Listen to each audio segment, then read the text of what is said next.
Les atermoiements du nouveau monde sont en train de me rendre folle. Parole de comtesse.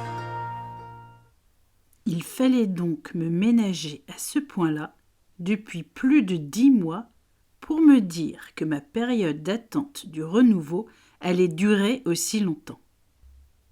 Et je ne compte pas les 10 000 choses de la vie à régler avant de même vouloir bien commencer à attendre que tout cela change. Mais oui, il m'avait promis que tout allait changer et je ne vois toujours rien venir. Mais quel goujat menteur, me dis-je si souvent les temps derniers, en me retranchant derrière mon sourire, aussi distant du monde actuel que la vache du paysan au salon de l'agriculture de cette année. Mais enfin, qu'attendait-il pour me faire enfin voir, ne serait-ce qu'une once de bonheur, au fin fond du visage de ma torpeur actuelle, face à l'état catastrophique du ménage, de la vaisselle ébréchée de partout, à force de rien trouver de serein à mettre dans l'assiette. Quand je dis « il », je parle de celui qui me parle à travers tout ce qui fait de moi une conteuse pleine d'intuition, et peut-être parfois de clairvoyance, bien trop claire pour y voir aussi clair dans mon avenir, qui clairement n'était pas encore au clair avec ma façon de voir le monde sans clairance de la part de mes lunettes, aussi chères que peu perfectibles de ma vue en ce moment. Il m'avait dit que... au fait, quand je parle d'il, je parle de ma petite voix intérieure, qui n'arrête pas de me motiver en ce jour où la destinée ne semble marcher que pour ceux qui se pensent ainsi aidés du divin de la porte de Billancourt. Là où les chevaux courent les uns après les autres, aux grandes âmes des parieurs invétérés, dont le seul remède à leur malheur est de parier encore et encore, jusqu'à parier leur propre vie sur le destin de la voiture présidentielle qui maintenant nous mène également droit dans le mur. Mur qui d'ailleurs n'a pas encore vu le jour, puisque, en train d'être construit par cette dite Providence, qui me dit de patienter encore et encore, au sein même de mon impatience actuelle. Je vous dis pas. Il faudrait maintenant presque tricher, en tirant sur le premier venu pour avoir une once de patience avant l'arrivée du printemps, qui se profile, selon lui, en bonne aménité. Et tout ça pour moi. Ouais, il y a que moi, je ne vois rien venir. Et voilà qu'une voiture se gare devant mon perron. Un genre de van à l'américaine, avec 2-3 sièges à l'arrière, de quoi installer une horde de teckels ou 2-3 vestis bien coiffés. Bref, que venait faire ce van à se garer ainsi devant chez moi, sans même faire aboyer mes chiens, ce qui est on ne peut plus miraculeux. Ah ah! Qui dit miracle, dit peut-être enfin une nouvelle de là-haut. Du moins, je l'espérais haut et fort, et en criant, et en hurlant. Mais toujours, derrière ce sourire de dictateur du bien-être quotidien, pour toutes les femmes, ou les hommes a priori, qui n'osent pas dire que non, tout va mal à la fin. Je descendais de mon escabeau de laveur de vitres, pour la clairance, vous savez, celle d'avant, et me rendais à la fenêtre, ou plutôt la porte d'entrée, pour comprendre quel énergumène venait ainsi se garer devant chez moi, et oserait même frapper à ma porte de recluse de l'impatience à son égard. Il fallait pour cela éviter de le confondre avec un livreur peu orthodoxe et sans gêne, ce qui est à peu près le cas de tous ceux qui passent dans la rue, pour achalander l'étagère de l'inutile, dans quasiment toutes les familles des environs, la mienne y compris. Bref, vu le calme de l'interrupteur de la radio, ce n'était pas l'un d'entre eux. Bien trop silencieux.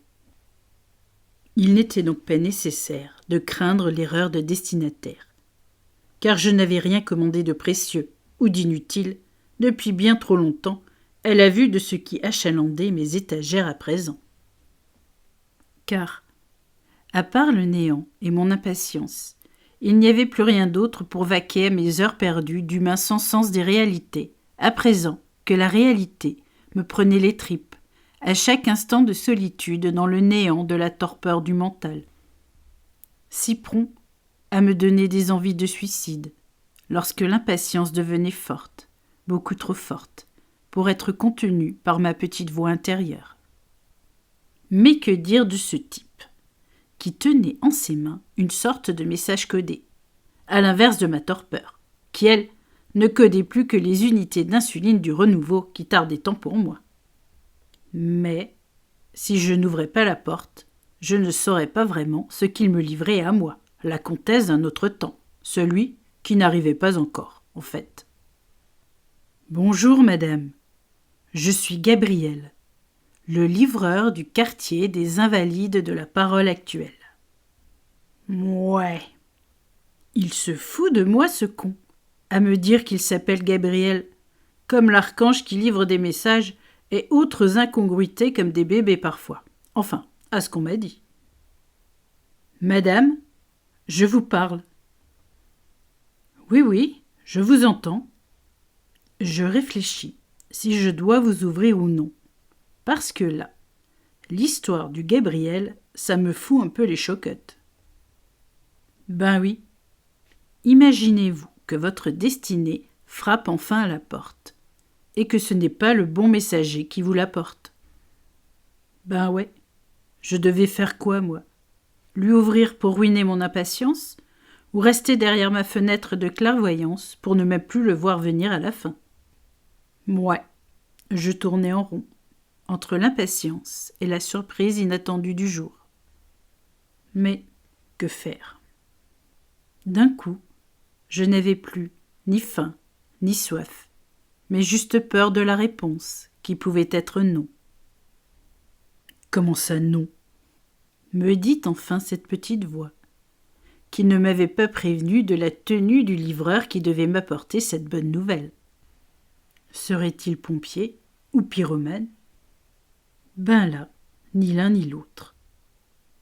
Il ne venait pas éteindre mon inquiétude, et encore moins allumer mon feu intérieur, ce Gabriel, dont l'allure était on ne peut plus nonchalante.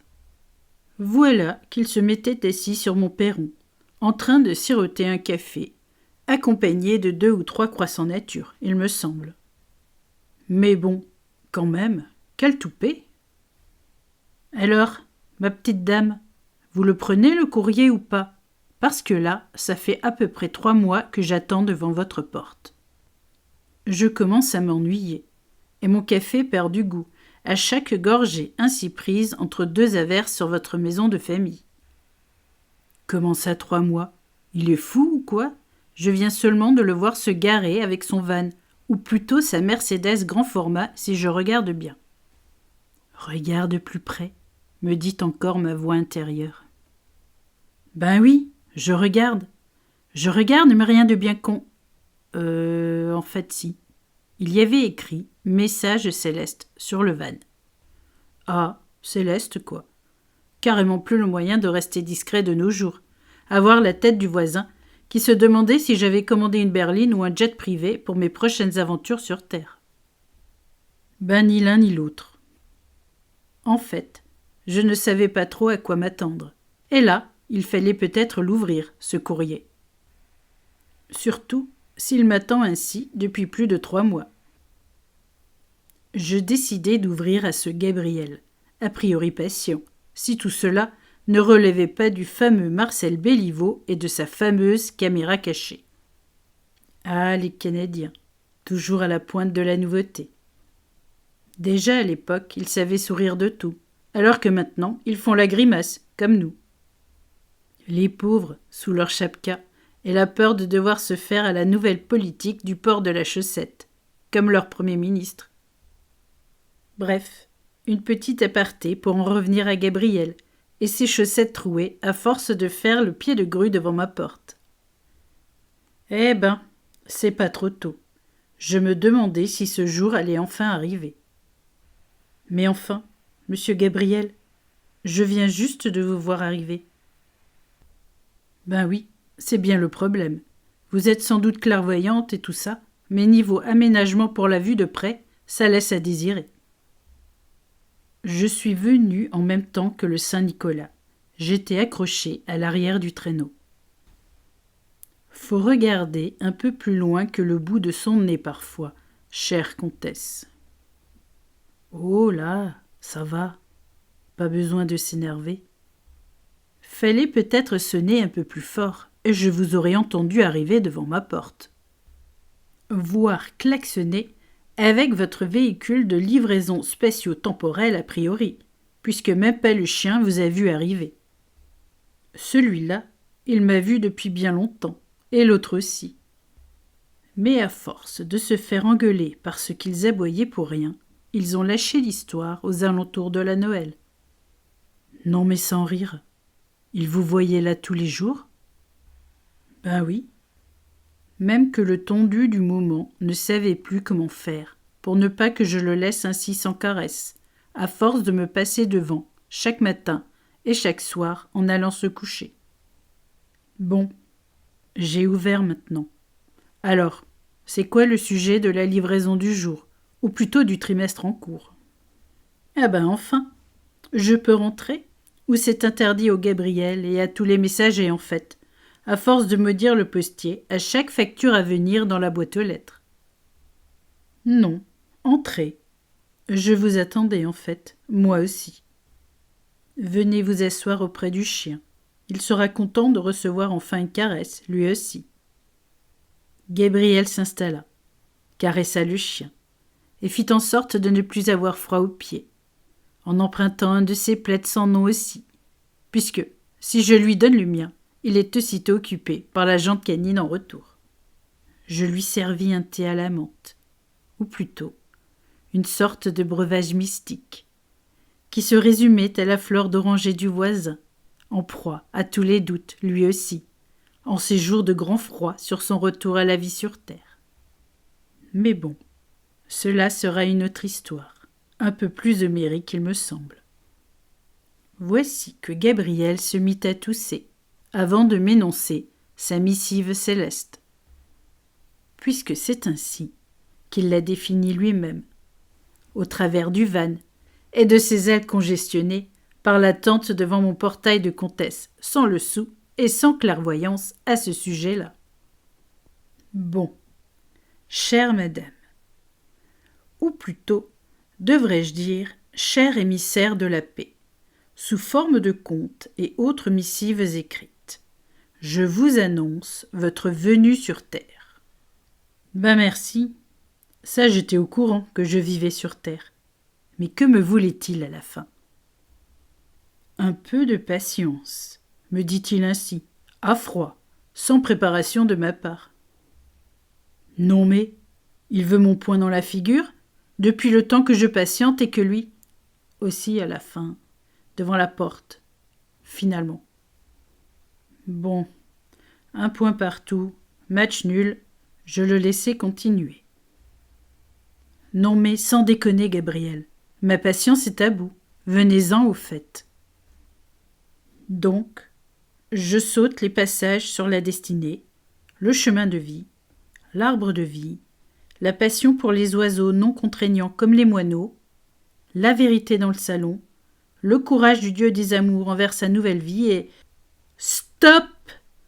On fait l'impasse sur tous ces événements de ma vie passée. C'est les nouveaux qui m'intéressent. Ah bon, c'est nouveau, me dit-il. Il n'avait pas forcément tort, car à force de ruminer le passé, il se promenait encore dans la maison, au point de ne pas voir le présent devant ma porte. Bon, Gabriel, c'est quoi l'essentiel du message, en fait ? Il faut bouger de la maison, chère comtesse, et je vous envoie dans le monde réel, maintenant.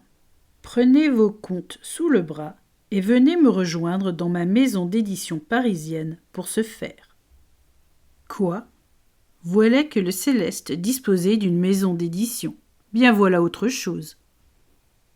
Là, j'étais pas prête. Il faut dire que Paris, c'est la ville. Et moi, la comtesse.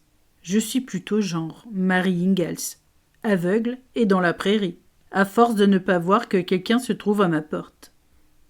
Bon, bien. Je commence par quoi ? Ou où ? Voir comment, Gabriel ? Ben c'est fait. Tu m'as ouvert la porte, comtesse. Alors, maintenant, continue de l'ouvrir au tout venant. Car bientôt, tu devras réserver le train à grande vitesse pour venir me voir, moi aussi. Alors, sois sur tes gardes. Car demain commence aujourd'hui, avec ma présence sur ton canapé, en lieu et place du comte, qui maintenant prospecte lui aussi pour son futur job de guérisseur. Il paraît que sa main est chauffée à blanc, en ce moment même, pour soigner une drôle de femme, un peu perdue elle aussi, mais bien à l'origine de vos soucis de vide sur le portefeuille dominical. Bon, elle guérira, et comme il doit maintenant me laisser sa place pour te permettre d'avancer un peu.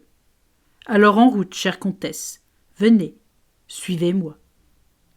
Je me levai de mon fauteuil pour le raccompagner à la porte, car mon porte-monnaie n'avait pas encore compris comment acheter le ticket du retour à la vie. Mais cela ne saurait tarder, car en partant, Gabriel me fit signe de ne plus m'inquiéter, car ma clairvoyance était revenue au beau fixe, en ce jour où enfin je lui ouvrais la porte du retour à la vie, lui aussi. Le pauvre, il n'arrivait plus à voler, d'où le van, en prévision de mes longues heures à l'attendre, alors qu'il était déjà devant ma porte. Bon, plus qu'à attendre. Encore, me dis-je. Mais en fait, non. J'avais eu ma réponse, et elle allait arriver par le courrier de la pleine lune à venir. Celle qui, dimanche, vous racontera son histoire de bienvenue à tous ceux qui oseront me suivre dans mes nouvelles aventures de comtesse, mais sur papier, et dans la vraie vie, cette fois-ci. Alors, à la semaine prochaine, pour une histoire épique, entre le gardien du temple de la vie nouvelle et celle du vieux marchand de viande avariée qui ne veut plus lâcher sa boucherie de mort actuelle. Bon j'ai une porte à ouvrir. À qui? Je ne sais pas encore. Mais il va bien falloir que je l'ouvre de temps en temps, pour en faire entrer les bonnes nouvelles. À la semaine prochaine, des amis. Et portez-vous bien, car il va falloir être en plus que bonne forme pour accueillir tous les Gabriel qui se présenteront à votre porte, en ces jours de destin brisé ou renouvelé pour une grande partie de l'humanité.